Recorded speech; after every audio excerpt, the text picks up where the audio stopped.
8:55 de la mañana. Está en nuestros estudios el excongresista y vocero político del Partido Nacionalista del Perú, el señor Carlos Tapia. Muy buenos días. Buenos días, Raúl. Muchas gracias por la invitación. ¿Cuál es su balance de la gira que ha hecho el señor Ollanta Humala a Europa y que ha causado, bueno, pues ha levantado noticia, ¿no? Ha hecho noticia varios días, pero según muchos, entre los que yo me cuento, no ha sido una buena gira, ha resultado más bien contraproducente. Pero ¿cómo la ve usted? Bueno, Ollanta viaja a Europa a partir de la concentración en fechas cercanas de una serie de invitaciones que se tenía el Instituto Latinoamericano en París, reuniones con algunos congresistas de la Comunidad Europea, reuniones con peruanos que viven en el exterior, comités del Partido Nacionalista en España, en Francia, ¿no? Y el rebote de sus acciones, gestiones políticas en el extranjero han recibido, como siempre, dos puntos de vista, algunos que están de acuerdo y otros que no están de acuerdo. Es obvio que nosotros consideramos que sí es una labor exitosa que está desarrollando Ollanta en el extranjero, porque está dando a conocer que el proyecto del Partido Nacionalista en el Perú, si bien es cierto es un proyecto radical, nosotros queremos un cambio radical de la situación del país, pero dentro del Estado de Derecho, y que el nacionalismo no se puede comparar con la visión de los nacionalismos que se estuvieron en Europa de mediados del siglo pasado, ¿no es cierto?, que fueron nacionalismos agresivos, que buscaban los conflictos entre países, y creo que en ese sentido el despliegue informativo de Ollanta en el extranjero, acá en el Perú se ha centrado, me parece, en el tema del terrorismo, de Sendero Luminoso, el MRTA, ¿no? En ese sentido nosotros tenemos una posición muy clara.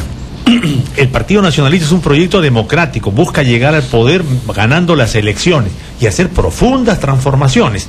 En ese sentido sí nos declaramos antisistema. Nosotros creemos que la democracia que existe en el país es una democracia de papeles, y lo que hay que hacer es una democracia de verdad, es decir, que lo que se dice en los papeles se llegue a la realidad. Pues bien, todo eso seguramente Ollanta lo ha planteado con aspectos novedosos para los países y las fuerzas políticas de izquierda, los ecologistas con los que se ha reunido, y tenemos nosotros una visión más bien positiva. El diálogo con Mario Vargas Llosa se inscribe en esa estrategia, llamémosle, ¿no? Y yo creo que ha estado bien, porque es obvio que no se puede convencer a Mario Vargas Llosa de que piense igual que Ollanta Humala, o que Mario Vargas Llosa crea que va a convencer a Ollanta Humala que piense como él. Son dos puntos de vista diferentes, pero eso no quiere decir que se pueda discutir, expresar su punto de vista, justamente para reconocerse en la diversidad, ¿no es cierto? ¿Qué cosa es lo que nos diferencia? Y entender que si hay cosas que nos diferencian, podemos entonces avanzar juntos en las cosas que estamos de acuerdo. Y creo que estamos de acuerdo en defender el sistema democrático, pero un sistema democrático, repito, que haga de la realidad el hecho de la comprobación de la democracia, no de los papeles. Yo siempre pongo un ejemplo, ¿no? Dionisio Romero jamás pierde un juicio en este país, y un campesino de Guapuquio jamás gana un juicio en el país. Eso tiene que ver con una concepción que hay de la vida democrática en el país. Nosotros queremos cambiar eso, ¿no? Pero cambiarlo dentro del Estado de Derecho, respetando la norma democrática. Y ese creo que ha sido el objetivo del viaje de Ollanta a Europa, ¿no? Pero está claro que el peor peligro que tiene el nacionalismo es que lo tiren hacia la izquierda, que lo vuelvan extremista. Por eso la salida de Antauro les traería problemas. Y cuando escuchamos al señor Ollanta Humala decir que los grupos subversivos son grupos derrotados y que por lo tanto no hay que preocuparse mucho por ellos, uno se pregunta, bueno, pero él es un ex soldado que ha combatido el terrorismo y sabe que en el BRAE caen muertos soldados a cada rato por culpa de una acción que tiene que ver con el terrorismo, y también ocurre en el Guayá y en otras zonas del país. ¿No es demasiado banal considerar que Sendero y el MRTA ya no cuentan para nada y que por lo tanto no hay que preocuparse por eso? No, yo he sido instructor de la Escuela Superior de Guerra del Ejército. Entonces, obviamente la derrota militar no tiene que ver con que desaparezcan. La derrota militar tiene que ver con la capacidad que tienen de crecer, con la capacidad que tienen de acumular fuerzas. Nosotros consideramos que la guerra interna en el Perú ya fue una fase. Lo que existe son estos rezagos, es verdad. Pero la pacificación, que es lo que estamos nosotros interesados en llevarla a cabo totalmente, comprende aspectos mucho más complejos que simplemente el enfrentamiento militar. La doctrina dice que hay 5 aspectos que definen el proceso de pacificación. Uno es la derrota política, que ya se consiguió. Otro es la derrota militar, que ya se consiguió la derrota militar. Otro es afectar las causas que favorecieron el despliegue. Otro es ver los devengados de la guerra, es decir, los desplazados, la viuda. Y lo otro es la inserción en el sistema democrático.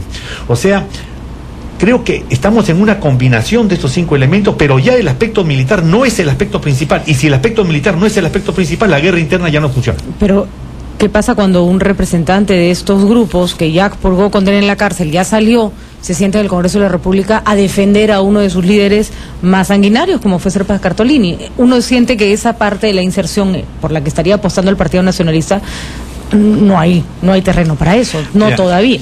No, lo del Congreso es un incidente, ¿no? Allí en realidad los principales responsables son los asesores de el congresista y los asesores de la bancada, porque son los asesores los que dicen, va a haber una conferencia de prensa, quiénes van a ir, quiénes son, ¿no?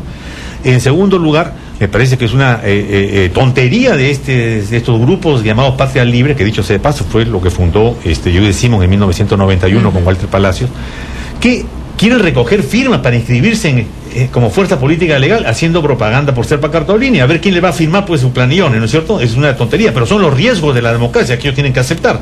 A ver, hagan campaña para recoger firmas, para participar en las elecciones, levantando la figura de Serpa Cartolini. Y en tercer lugar, si verdaderamente están requisitoriados, deben detenérsele, pues. ¿Cómo es que ellos mismos, que son los que firmaron el pedido del kit ante la OMPE, no se le detiene? Si están requisitoriados, deben detenerse. Y si no están requisitoriados, si han purgado cárcel, porque ellos no son una fachada del MRTA. Ellos son del MRTA, pues, pero la fachada del MRTA lo hizo Yehudi Simon, ¿no es cierto?, en 1991. Decían, no eran del MRTA, pero eran del MRTA Patria Libre. Ahora no, todos los que están en Patria Libre han sufrido prisión por el MRTA. Ellos dicen, nosotros hemos sido del MRTA. Entonces no es una fachada, sino que quieren participar en las elecciones. Repito, si están requisitoriados y si son terroristas y se hacen apología, tienen que ser detenidos, condenados. Eso corresponde al Estado, ¿no es cierto?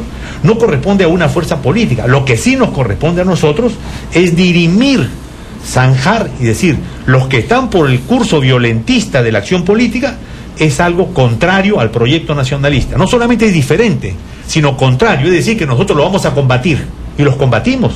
Tanto es que lo combatimos que la crítica que le hacen al Partido Nacionalista en los sectores de la Sierra Centro-Sur es que es un partido medio aburguesado, que se ha adocenado, que quiere ingresar a las elecciones y no hacer la lucha violenta de masas. Nosotros recusamos la lucha violenta de masas, queremos ganar las elecciones.